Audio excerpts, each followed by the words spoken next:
Bienvenue à tous dans cette nouvelle vidéo. On se retrouve pour la première analyse du jour sur les Pokémon de la troisième génération. Pour ce dimanche 22 mai 2022, nous avons deux analyses à faire et nous allons parler d'un duo de Pokémon en troisième génération qui est rendu mythique parce que c'est des Pokémon qui se détestent en fait. Voilà, ce sont des ennemis jurés par nature, hein. On connaît Mangriffe d'un côté et Sévipère de l'autre. On le voit dans l'animé, hein, évidemment qu'ils sont complètement ennemis hein, par leur côté animal, hein, j'imagine. Hein, c'est les deux animaux qui, je sais pas trop pourquoi, hein, je me suis jamais vraiment renseigné là-dessus, mais en tout cas, voilà, historiquement dans Pokémon, c'est des Pokémon qui se détestent et bah, du coup, ils sont là dans l'ordre. On va commencer tout de suite avec un Mangriffe, du coup, on part tout de suite. Alors déjà, au niveau du type, il est de type normal pur. Alors le type normal, c'est un type mauvais hein, par nature.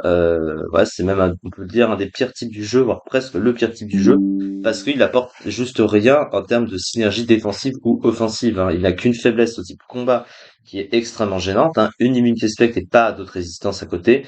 Et offensivement, c'est un type qui est très moyen, hein. Il est super efficace sur aucun type. Il est résisté par les types roche et acier.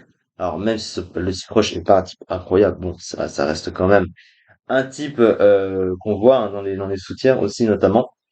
Et surtout, le plus gros problème, c'est le type acier. Et puis, bah, du coup, le stab normal n'est pas un bon stab. Et ben, comme il est juste mono normal, donc il n'a pas de double type, hein, il n'a pas de meilleur coverage que ça.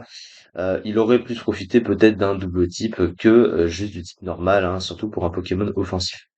Au niveau des talents du Pokémon, alors il a accès à Vaccin. Alors Vaccin qui lui donne une immunité au type poison, hein, tout simplement ce qui est plutôt pas mal.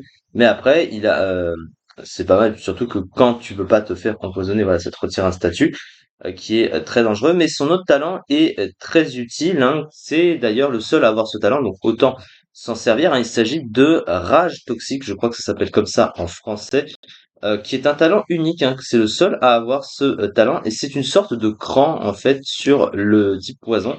D'habitude, quand ça te booste tes attaques physiques quand t'es brûlé, enfin quand tu reçois un statut, pardon, et ça ignore les dégâts, enfin la division par deux due à la brûlure, hein, globalement, des dégâts physiques, et bien là, en gros, c'est si t'es empoisonné que tu augmentes ta puissance des capacités physiques. Alors là, par contre, du coup, ça n'empêche pas que la brûlure puisse diviser, mais du coup, le poison, ça fait un statut et tu peux pas avoir un statut à la fois. Donc voilà. Alors, du coup, ça augmente la puissance du Pokémon, mais le poison, quand même, ça reste un statut plus dangereux que la brûlure. Donc, si pour utiliser ce talent utilement, globalement, eh bien, il faut que sur plusieurs tours, les tours de prix pour attaquer soient rentables parce que tu sais que tu vas perdre de plus en plus de points de vie. C'est-à-dire que si vous restez longtemps sur le terrain, à chaque tour, vous allez perdre de plus en plus de points de vie. Du coup, bah voilà, le Pokémon se fait affaiblir. Et le truc, c'est que ce Pokémon a pas les stats adaptés à ce genre de talent. C'est pas un talent inintéressant, mais dans la mesure du fait où enfin, si un Pokémon avait, je sais pas, moyen de résister un petit peu plus sur le terrain ou juste de pouvoir profiter un peu plus de la puissance utilisée, eh bien, ça aurait été mieux. Alors, au niveau des stats, ce qu'on constate, il a 115 en attaque. Alors, 115 en attaque, c'est correct, c'est pas incroyable comparé à d'autres, mais c'est correct. Sa vitesse, elle est pas incroyable, hein. 90 de vitesse, c'est pas mauvais, mais bon, voilà, hein, c'est pour un Pokémon offensif, hein, surtout pour utiliser son talent, bah ça aurait été mieux, hein, parce que au-dessus de 90, c'est à partir de Démétéros et j'en passe. Son bulk est extrêmement mauvais, hein, il a 60 dans les défenses, 73 en PV, une attaque spéciale de 60, ça évidemment, on n'en parlera pas. Donc en plus, il peut même pas être un check à rien.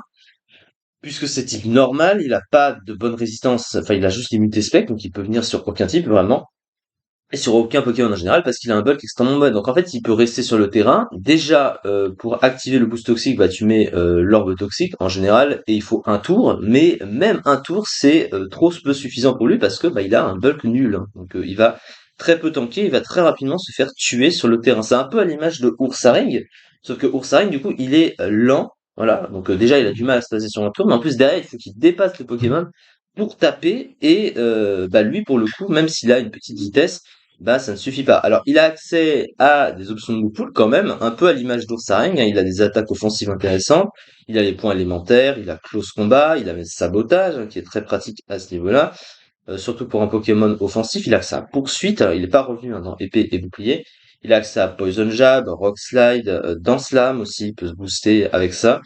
Donc à ce niveau-là, voilà, donc il a pas de bon bout de soin, mais même ça, ce serait compliqué à utiliser parce que bon, il faudrait qu'il puisse rester sur le terrain. Après, il n'aurait pas à manger de pain, mais bah, il préfère du coup spammer la puissance avec l'utilisation de son talent si possible, mais ça reste très compliqué.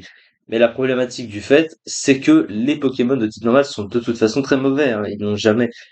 Ils sont rarement très bons, même si certains, donc je parle d'Ursaring, mais voilà, il y en a d'autres hein, qui ont une bonne puissance de frappe, mais malheureusement, par le reste de leurs options, leur move pool, enfin pas leur move, non, en général c'est plutôt leur statistique, hein, parfois leur move pool aussi, ça dépend, mais globalement, voilà, leurs options ne les adaptent pas assez dans le metagame et le type normal, historiquement, n'est pas bon. Donc voilà. À moins que tu aies quelque chose de vraiment incroyable pour les jouer, qui tiennent vraiment dans le metagame pour justifier un Pokémon de type normal, bah lui de toute façon, on sent bien qu'il est vraiment pas très très bon. Alors que il a un potentiel parce qu'il a quand même un talent unique, hein, donc c'est un peu triste. Une très bonne attaque du coup, une bonne vitesse, un talent caché excellent et un immense move pool offensif. De très mauvaise défense, c'est un talent vaccin peu utile, un mauvais type, tant offensivement que défensivement, le rendant sensible au type combat, très présent en PU, en compétition pour son rôle avec d'autres Pokémon du type normal offensif tiers, tels que Mastouf ou Kangourex. Et du coup, donc le Pokémon n'était pas revu dans les PU boucliers, il atteignait quand même la 15e place du PU ici avec 12,08%. Donc il atteignait quand même une place honorable pour le tiers, même si on est loin de la perfection, puisque c'est le PU, hein, évidemment, en dessous des Pokémon qui sont jamais utilisés, donc un peu la poubelle, hein, globalement. Donc voilà, c'est pas non, c'est loin d'être incroyable, évidemment. Et du coup, c'est ça pour cette vidéo. On se retrouve pour faire son collègue, hein, du coup, son ennemi juré, Célibert, sur la prochaine vidéo du jour. Merci beaucoup en tout cas de m'avoir suivi et à très vite pour une prochaine vidéo.